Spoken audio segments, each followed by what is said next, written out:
Welcome to Hamburg. This is Germany's second largest city, and it is somewhere that quite a lot of tourists do visit. But I've uncovered 5 really interesting things that happened in this city that really changed the course of the world in some ways. So in this video, I'm going to put them all together, explain to you what happened, where in Hamburg, and how it changed everything. So I'm beginning in front of this rather grand looking building. Now this is Hamburg's Rathaus. Rathaus means town hall in German, and most cities in Germany have a very large and elaborate one. So throughout the centuries, a lot of the city's policies would have been discussed in this very building, and one of them would have been its response to the 1892 cholera outbreak. So in 1892, Hamburg was booming. It was a Hanseatic League trading hub, and it was one of the richest cities in Germany. But despite all this, it refused to modernise its water system. So all of Germany's other major cities, including Berlin and Frankfurt, were filtering their water using a sand filtration system. But Hamburg kept pumping straight from the River Elbe, and it was untreated and unfiltered. And then cholera hit. Over 8,600 people died in just a few weeks. It was the last major cholera outbreak in Western Europe, and the deadliest ever in a single German city. Nowadays, we know cholera to be a waterborne disease, but at the time, people thought it was contagious through the air or through a variety of other means. In Hamburg, which was a semi-autonomous city due to its Hanseatic League connections, they didn't really want to admit that it was the water and that they could have prevented it. Now, the story goes that a patient who had cholera went to the toilet and their sewage was pumped into the river. This was then used as drinking water for the rest of the inhabitants of the city. Now, after this happened, Hamburg did finally admit that they needed to do something about their water. But it wasn't just them. Cities all over the world started to look at better control of epidemiology, and they started to improve their water filtration systems. It kind of added to the growing responsibility of public health and how governments and councils are responsible for the health of their citizens, not just the people. So while Hamburg absolutely could have acted sooner, it is thought that this kind of shock of how this actually happened compared to a lot of other German cities did give them the kick up the backside that they needed, but not just that. It also implemented more studies into epidemiology throughout the entire world. Speaking of that, I need to go find some clean drinking water. I'm not going to get out of the river. I've walked about 10 minutes to the St. Nikolai Church. Now this, when it was built in the 1870s, for a few years it was actually the tallest building in the world. But it has a very sad history, which is why we remember it today. If you look at it, it doesn't look like a normal church. In fact, let's go around the corner and you'll see what I mean a bit more. This is the ruins of St. Nikolai Church. Now, growing up in Britain, we learn about the Blitz in London and in other British cities. We don't really learn about what Britain did in other countries. And don't get me wrong, in World War II, obviously, the high-ranking officials in the Nazi Party were the villains. However, the everyday German people suffered hugely at the hands of the Nazi government. So let's talk about the Allied bombing of Hamburg. So in July 1943, Hamburg was the heart of Operation Gomara. This was a week-long Allied bombing campaign that killed more than 37,000 civilians. Now, it's no surprise that Hamburg, with its port and its infrastructure, was a key target for the Allied bombings. But you've always got to remember how many civilians died, innocent civilians who were just victims of war. So the RAF used new radar jamming tech, and it was bombed by both the British and the Americans, with over 9,000 tons of bombs being dropped. Then there was also a firestorm. This was what the church and Hamburg looked like in 1904. So this is the inside of the church, and it's a really poignant reminder of just how much was destroyed. You think this used to be an indoor church.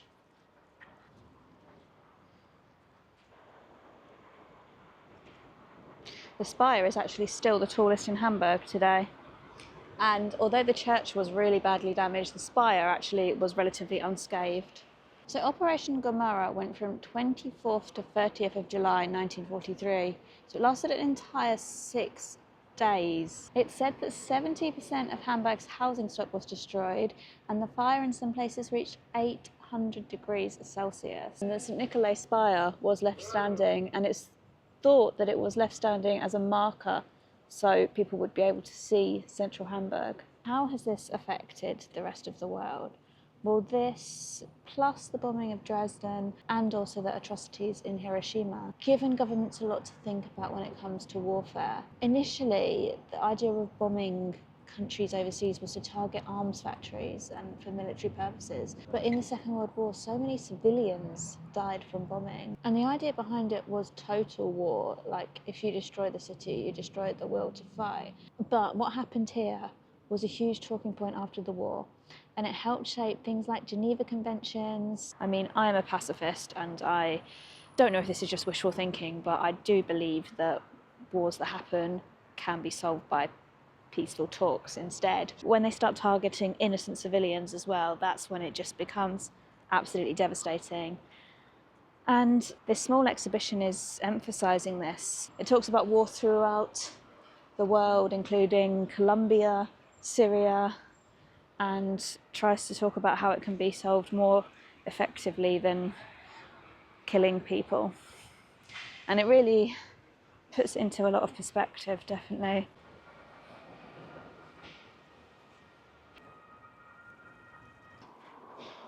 Right, we have come to Deichstrasse, and this is a cobbled, historic looking street. Very scenic apart from the building works. And I believe some of these buildings, maybe this one, date back to the Hanseatic League days. Now, Hamburg was an early joiner of the Hanseatic League. I'm going to go sit on that bench and tell you a bit more about it. The Hanseatic League was a group of trading cities that started in around the 1100s and peaked in the 14th to 16th centuries. And it included a lot of cities around the Baltic area. So Hamburg, Lübeck, Tallinn, Riga. I'm pretty sure Bergen was Hanseatic as well, so it extended out quite far. It wasn't a kingdom or a country, but it was a trade network, and the Hanseatic League cities often ended up slightly autonomous to the countries that they were actually a part of, because they were also part of this Hanseatic League. And it actually encompassed 200 or more cities at its peak, and Hamburg was always at the heart of it. So this street, it's one of the last reminders of Hamburg's days as a Hanseatic powerhouse, a city that made its own laws, ran its own courts, and traded from London to Novgorod. And the Hanseatic League's power came from contracts, mutual rules, and arbitration. And these were the first examples of principles that we still use today in international shipping law, customs disputes, and port jurisdictions. This means that Hamburg's trading influenced early modern trading-based legal systems all across the world. So before there was the UN or the WTO, there was the Hanseatic League, and a lot of the groundwork that they used is still in place today. Now, the way the Hanseatic League worked is that merchants formed guilds and set up contours, which were trading outposts in other cities. They followed common rules on weights, measures, shipping practices, and arbitration. Members defended each other against pirates or unfair treatment abroad. And if one city broke the rules, the others could impose collective trade sanctions. It was one of the world's most famous first examples of a shared legal framework, and a lot of it was administered right here in Hamburg. So because Hamburg sat on the Elbe River, it had sea access, but also very good inland connections deeper into Germany. This meant that it became a major export centre for wool, grain, timber and beer, and a re-import hub for goods from England, Russia and Scandinavia. It was in this really good position between west and east and north and south, really. So because of this, Hamburg enforced its own Hanseatic commercial law. It settled merchant disputes and offered storage, credit and ship services. So that is how this city influenced the Hanseatic League and ultimately influenced the world. So I've come down to the ports here, and you see the industrial port over there, and these are all like pleasure cruises really, taking people out on sightseeing tours and the like. But in the late 19th century, around 150 years ago, the ports here were used for a very different purpose. So in the late 19th and early 20th centuries, over 5 million people passed through Hamburg on their way to a new life across the Atlantic. These migrants were from Eastern Europe, Poland, Germany, the Baltics. They came here, processed through emigration halls, which were just up the river, and boarded steamships bound for New York, Boston, and Baltimore. So really Hamburg helped build industrial America. Between 1850 and 1934, an estimated 5 million immigrants left Hamburg. And pre-World War I, the Hamburg American line was one of the largest shipping lines in the world.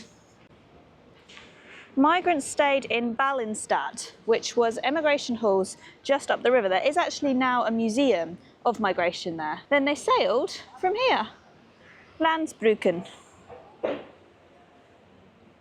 And many settled in New York, Chicago, Milwaukee, and other industrial US cities. So while the migration came from a huge amount of places, the sheer catchment area of Hamburg, obviously a lot of European countries are landlocked, so a lot of people came to these ports here to be able to get on a ship. The sheer scale of people who left these areas definitely shaped the US. Now, obviously, there were already people settled in the US from Europe, and there were also, obviously, very many Native Americans who should never be forgotten. The wave of migration in the 19th and 20th centuries did populate a lot of areas of the country that have since become huge economic powerhouses, and history may have panned out quite a lot differently if this wave of migration hadn't happened. So this brings me to my last place in this video, and that is Beatles Platz, or Beatles Square. And as the name suggests, this takes its name from the Beatles. So in 1960, 5 men from Liverpool came to Hamburg. They didn't speak German, they hadn't played live very much, and they were put on stage here into strip clubs and dive bars, and were told to play for up to 8 hours a night. They weren't the Beatles yet, but Hamburg is where they learnt how to work an audience, how to perform under pressure, and how to gel as a band. This gave them so much more confidence when they returned to England, and when they hit the studio in 1962, they commanded it. This street in St Pauli leads up to Indra Music Club, which was one of the key places that they performed. Now, their first Hamburg trip was in August 1960, and it was arranged by local promoter Bruno Koschmeider. They played at Indra Club, then Kaiserkeller, then Top 10 Club. They lived in rather grim conditions behind the cinema at Bambikino. After their Hamburg trips, they sacked their drummer Pete Best and got their new drummer Ringo Starr. And in total, they performed over 250 shows just in Hamburg. So what does this mean for the world? Well, arguably the Beatles were the founders of modern pop. Sure, other bands would have come, but I'm not sure if music would have been the same without the Beatles. So that means that Hamburg did its part really to shape the global pop phenomenon that wasn't just the Beatles, that spanned across bands, across artists, and mostly across people. And there was a real feeling during and after the Beatles that music could do its bit in changing the world, and Hamburg definitely spurred that on. Even today you can see little Beatles reminders. Here it is, the Indra Music Club, still going after all these years. And this was where the Beatles played a lot of their first concerts. Crazy, really. I'm just on my way to the metro station now, where I need to take a train back to Hamburg Hauptbahnhof.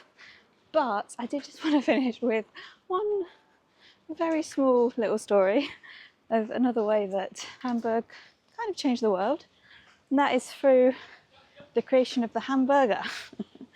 Now, the hamburger did not come from the city, but it is linked to its origins, and it goes back to the migration from Hamburg. So back in the late 19th century, people from the city of Hamburg migrated over to New York, and they took with them something called the Hamburg steak. The Hamburg steak was a minced beef patty usually seasoned and served either raw or cooked. And it was popular among working class Germans and was served on ships from Hamburg to America. When these people got to the US, they carried on making and eating the Hamburg steak, and eventually someone had the idea to put it between two slices of bread or a bun, and thus the hamburger was formed. So without the hamburger, we might not have McDonald's, we might not have Burger King. So you can say that in that little way, Hamburg also changed the world. I'm just walking along this street to get to the metro station and ultimately go retrieve my bag, get some food and prepare for my night bus in a couple of hours. So I am taking an 8-hour overnight bus from Hamburg to Brussels, then jumping on a Eurostar, then ultimately making it to Nottingham tomorrow. I'm going to be videoing one last video of the trip, of my journey on the night bus. I have done a little hack to make it a bit more comfortable, which I hope will work. So if you want to see that, then make sure you're subscribed. That video will be up next. And if you're sticking around, I recommend checking out this video, which is all about the ferry I took last night from Oslo to Kiel, which is about an hour away from Hamburg. So thanks so much for watching this video. I hope you've enjoyed it and I hope I see you next time. Bye.